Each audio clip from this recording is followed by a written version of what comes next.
Hello and welcome to CS230. This is lesson 3 from lecture 2.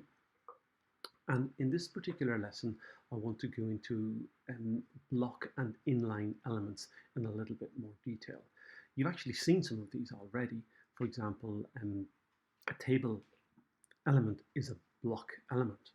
And I think we need to look at the greater picture or the bigger picture in terms of the different categorizations of these elements before or in addition to looking at the individual tags. Because if you understand how the block and inline elements work or what block and inline mean, then you have a fair understanding of how the individual tags might behave when you're trying to structure content. So I'm using my Markdown editor here. I have some code which I can give to you. It's just some marked up notes that I've taken from W3 Schools and some other places as well. Okay, and I'll make these available for you. So what's important to realize is that every HTML element has a default display value, and that depends on the kind or category of the element.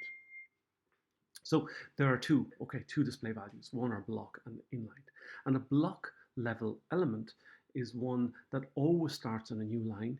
It always takes up the full width available. In other words, it stretches out to the left and the right as far as it possibly can. Now, if you think back to the tables that we had earlier, it didn't matter what the size of the window was or the size of the viewport area or the screen that we were using at the time, the table just stretched. That's because tables are block level elements. Another really important block level element that you're going to work with and will encounter right through this course is the div element. Okay, and that's, to me, that's my go-to element for understanding block level. Okay, so here's a very simple document. Again, it's an HTML document as a border. Now, in this particular example here, I'm using a styling attribute on the div tag, and that's just style equals, and I put in a description of the style. And these are from the CSS descriptors, and we'll see these next week. It's important that I have some way of showing you this stretching, and that's why I'm adding an attribute tag to the various elements so that we can see the space that's taken up. So all we're doing here is we're having the text hello world, wrapping it in a div, and then looking and see what happens. And you'll notice that here is an example of the rendering, and it does it in my Markdown editor, and as you can see, it doesn't do a particularly good job because it doesn't really handle the spacing afterwards. But nevertheless, we can see that hello world starts here on a line by itself, and it stretches out right until the very end. And I've put a black border around the element so that we can see what it looks like. So the div element is really important because it's used as a container for other elements, and it has no attributes apart from style, class, and ID. And ID is a way of naming that particular div, and we'll see that a little bit later when we start looking at classes and we start, looking at styling, and we start looking at JavaScript, so that we can pick out or specify an individual div and then maybe make changes to it. Okay, but when you start using the div, or in fact any block element, together with CSS and JavaScript, we can style blocks of content, we can make them interactive, we can move them around, we can hide them and show them. So all those fancy features that you see when you're interacting with web pages, you have containers that are usually represented by some kind of div or other block element, and they have styles, and you have some form of JavaScript attached to those that handles events when you engage with them. So that's where we're going with all of this, but you need to be able to get it first. So that was the style there, and it's nice. Here's another div description, and it's really tells you the background color is white. It's got padding of 20 pixels, so it allows us to be able to specify, even though we're stretching out, this is what happens.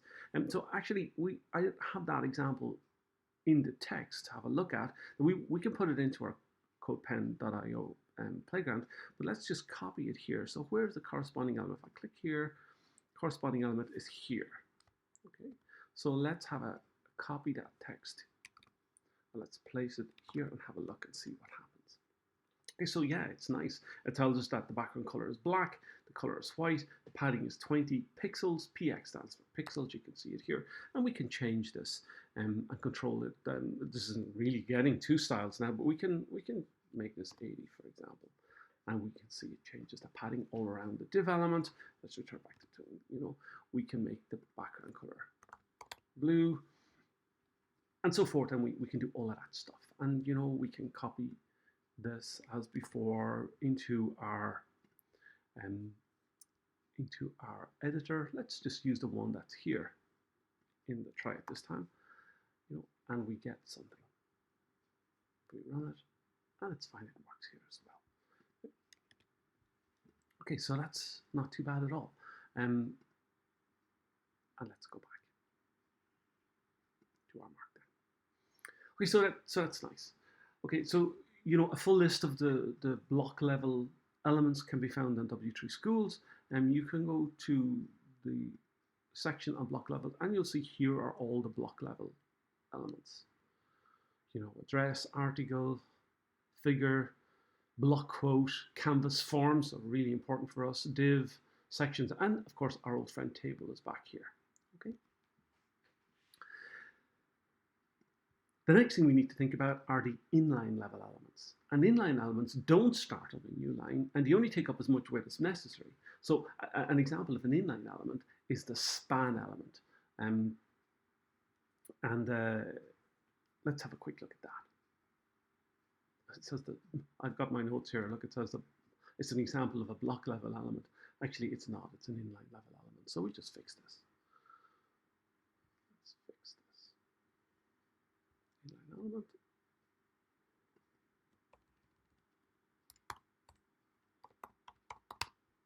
Okay.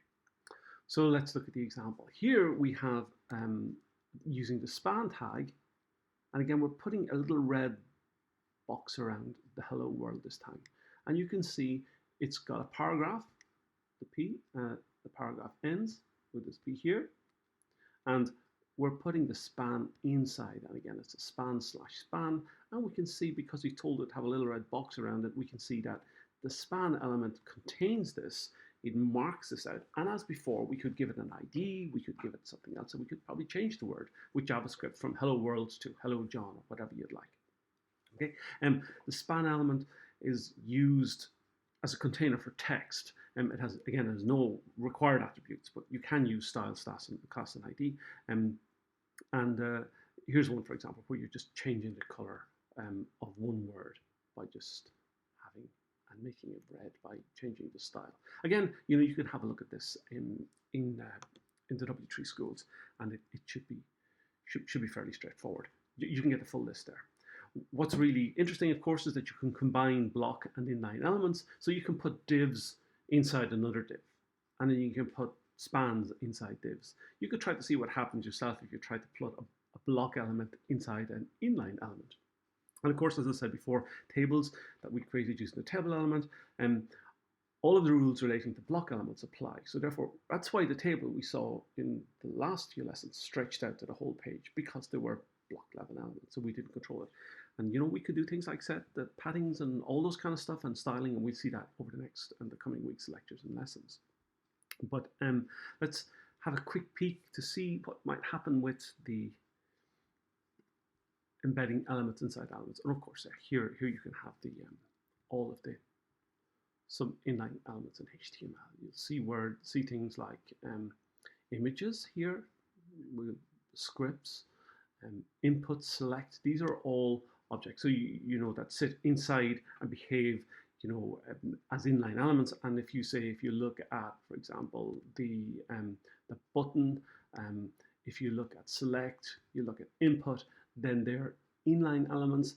And if you then go up to form, you see it's a form element, and it kind of makes sense that if you have a form on a page, it'll stretch out to the width of the page or the container.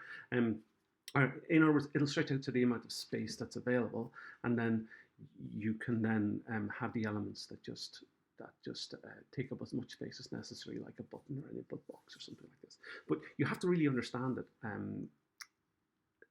at a conceptual level before you start dealing with the individual tags. Let's go to the editor. Put a div. So here's a div element here. Div. Now let's copy that div tag and wrap it around hello world, and then close that div. So we're putting a container inside a container. Okay? And we'll make the border around the second one blue so that we can have a look at it and run and see what happens. And look, it's split it.